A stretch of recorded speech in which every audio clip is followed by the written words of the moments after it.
ओम शांति। आज का टॉपिक है प्रभाव। तो बहुत इम्पोर्टेंट बात है कि मैं दूसरों के प्रभाव में न आऊं, दूसरों का रोल साक्षी होकर देखूं, न उनसे अभाव हो न ही प्रभाव हो।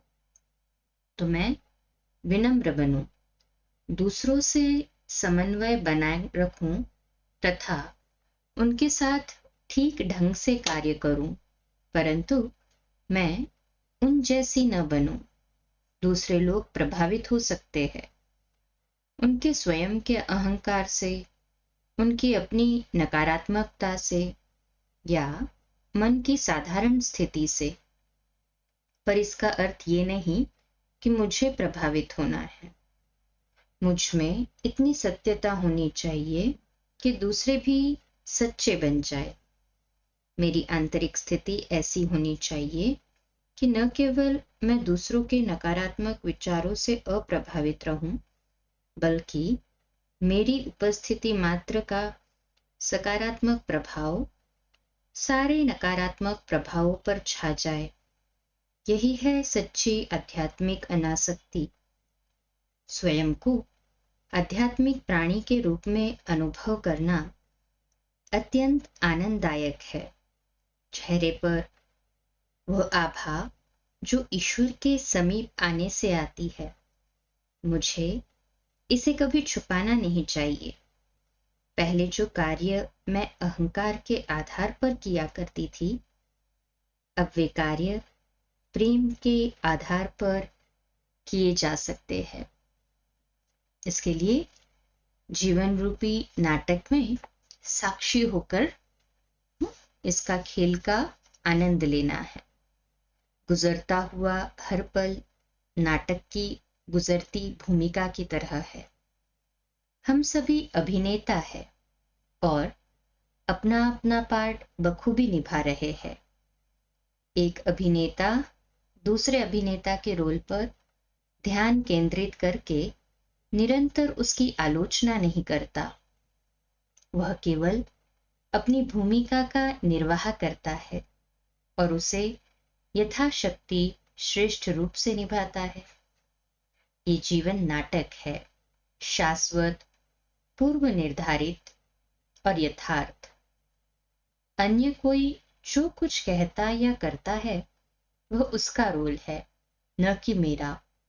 मेरा काम तो अपनी भूमिका को सही ढंग से निभाना है।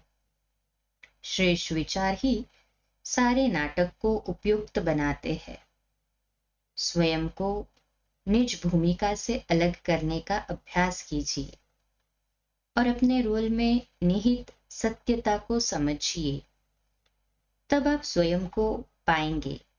आपकी भूमिका के तभी आप स्वयं को पाएंगे कि आपकी भूमिका के हर पल से प्यार कर रहे हैं आप।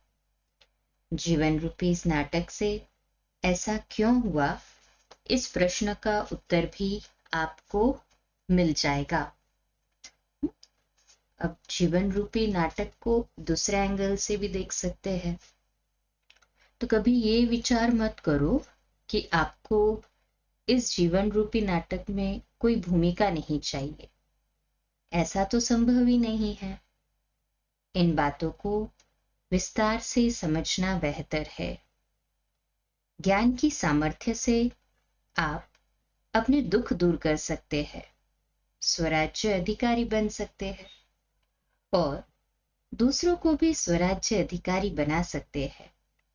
चाहे कैसे भी दृश्य आए, उनका सामना करने के लिए आवश्यकता है आंतरिक रूप से स्वयं की तैयारी करने की। इस तरह स्वयं पर ध्यान देने से सब चिंताएं समाप्त हो जाती है।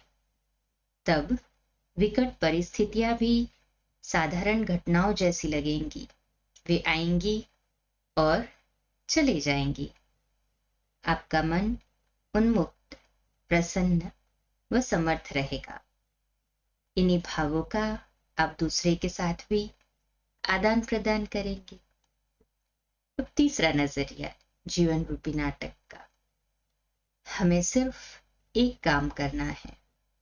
ये याद रखना है कि मैं एक आत्मा हूं और मेरे चारों ओर जीवन रूपी खेल चल रहा है। फिर मुझे जो भी भूमिका अभिनय करने हेतु मिलेगी, मैं उसे बखूबी निभाऊंगी और स्वयं अर्थात स्वयं को अभिनेता के रूप में भूमिका के साथ संभ्रमित नहीं करूंगी। अर्थात रोल के साथ मैं अटैच नहीं हो जाऊंगी। जैसे एक अभिनेता को ये स्मृति रहती है कि ये रोल टेम्पररी है, तो मैं भी इस शरीर के रोल के साथ अटैच न हो जाऊं। जो व्यक्ति यह स्मरण रखता है वह ईश्वर की नजरों में एक नायक है। ईश्वर कहते हैं, मैंने आपको अभिनय करने के लिए जो पाठ दिया है उसे समझिए। यद्यपि जिस नजर से ईश्वर मुझे देखते हैं उस नजर से मैं स्वयं को नहीं देखती, पर मुझे ये नहीं कहना है कि ऐसा कैसे। ईश्वर निर्देशक है और वे मुझे भली भांति जानते हैं। इसे स्पष्ट रूप से अनुभव करो कि ईश्वर ने मुझे बहुत अच्छी तरह से जान लिया है।